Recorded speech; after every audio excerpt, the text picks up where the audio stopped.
Mpenzi wa LifePick TV, ni wasaa mwingine na karibisha katika LifePick Viwanjani, nikiwa nahodha wako Joshua Kura.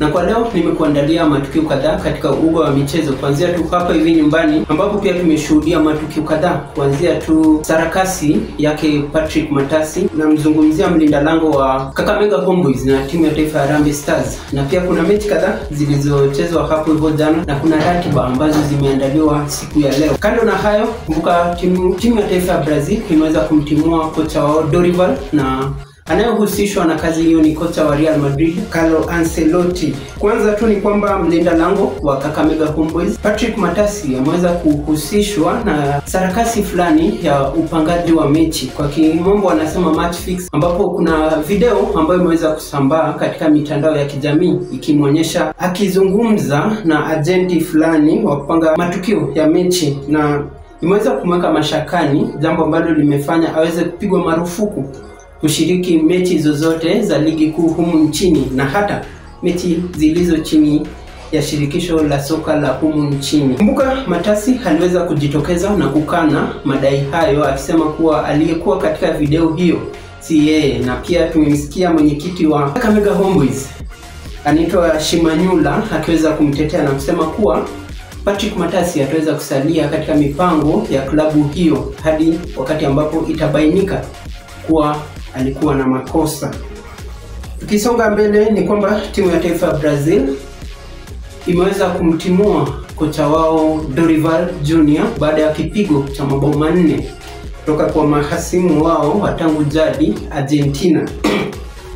Kumbuka Dorival amekuwa akisajili matukio duni, jambo ambalo lilifanya mabosi wa shirikisho la timu ya taifa ya Brazil kuweza kumtimua, na kwa sasa hivi kuna fununu kuwa wameweza wanawazia kumwajiri kocha wa Real Madrid Carlo Ancelotti.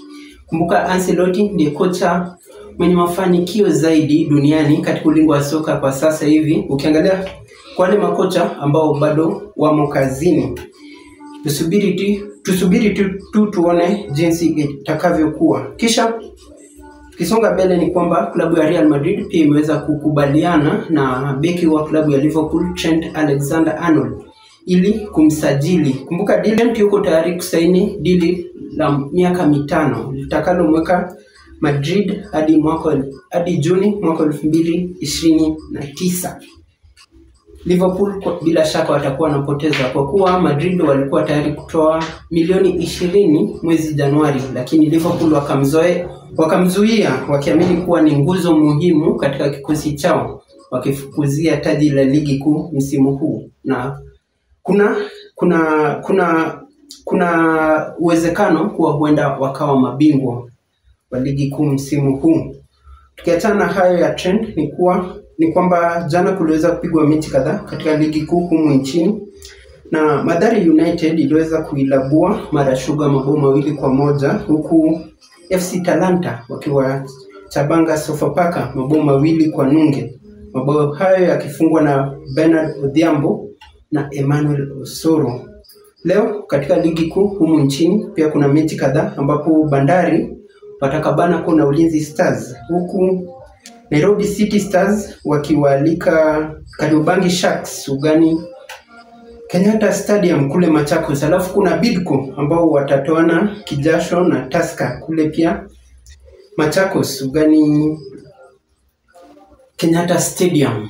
Tukimalizia ni kwamba kesho kutakuwa na mechi ya kukata na shoka kati ya AFC Leopard na Gor Mahia. Kumbuka ni mechi ya ligi kuu ambayo imekuwa ikiahirishwa kwa muda mrefu, na kwa sasa ni wazi kuwa mechi hiyo itakuwa inachezwa kule Nyayo Stadium, ambao ujenzi wake uliweza kukamilika, na tuliweza kushuhudia mechi dhidi ya Harambee Stars dhidi ya Gabon ikichezwa hapo. Katika FA pia kuna mechi kadhaa, ambapo leo kuna Fulham dhidi ya Crystal Palace, kuna Brighton dhidi ya Nottingham, alafu kesho Preston watakuwa na kazi kumenyana na Aston Villa, huku Bournemouth wakicheza dhidi ya Manchester City. Kufikia hapo sina la ziada, kutakia weekend njema, na tukutane tena siku ya Jumamosi katika jukwaa la michezo hapa hivi LifePick TV. Nilikuwa Joshua Kura, hadi wakati mwingine.